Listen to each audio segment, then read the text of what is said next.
ଓଡ଼ିଶା ନିଯୁକ୍ତିରେ ସମସ୍ତଙ୍କୁ ସ୍ୱାଗତ। ଏହି ଚ୍ୟାନେଲରେ ପ୍ରତିଦିନ ନିଯୁକ୍ତି ଖବର ବିଷୟରେ ଦେଖିପାରିବେ।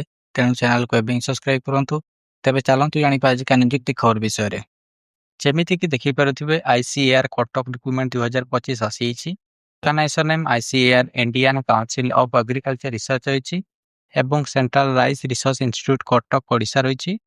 ଟାଇପ୍ ଅଫ୍ ଜବ୍ ଟେମ୍ପୋରାରୀ ରହିଛି। କ୍ୟାଟେଗୋରୀ ଓଡ଼ିଶା ଗଭର୍ଣ୍ଣମେଣ୍ଟ ଜବ୍ ରହିଛି। Name of this post laboratory assistant ରହିଛି। Application number walk in interview ରହିଛି। ଏହା ଅଲ୍ ଓଡ଼ିଶା କ୍ୟାଣ୍ଡିଡେଟ୍ ଆପ୍ଲାଏ କରିପାରିବେ। ପ୍ଲେସ୍ ଅଫ୍ ପୋଷ୍ଟିଂ କଟକରେ ରହିଛି।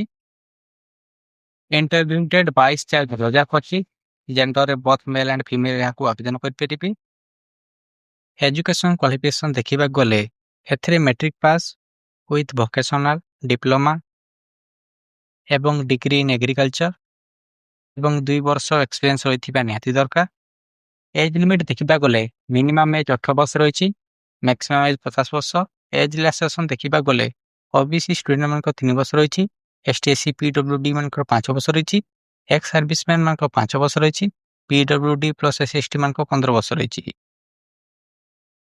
ସାଲାରୀ ଦେଖିବାକୁ ଗଲେ ଲାବୋରେଟୋରୀ ଆସିଷ୍ଟାଣ୍ଟର 18,000 ପର୍ ମନ୍ଥ ରହିଛି। ସିଲେକ୍ସନ୍ ପ୍ରୋସେସ୍ ଦେଖିବାକୁ ଗଲେ ୱାକ୍ ଇନ୍ ଇଣ୍ଟରଭ୍ୟୁ ରହିଛି ଏବଂ ଡକୁମେଣ୍ଟ ଭେରିଫିକେସନ୍ ରହିଛି।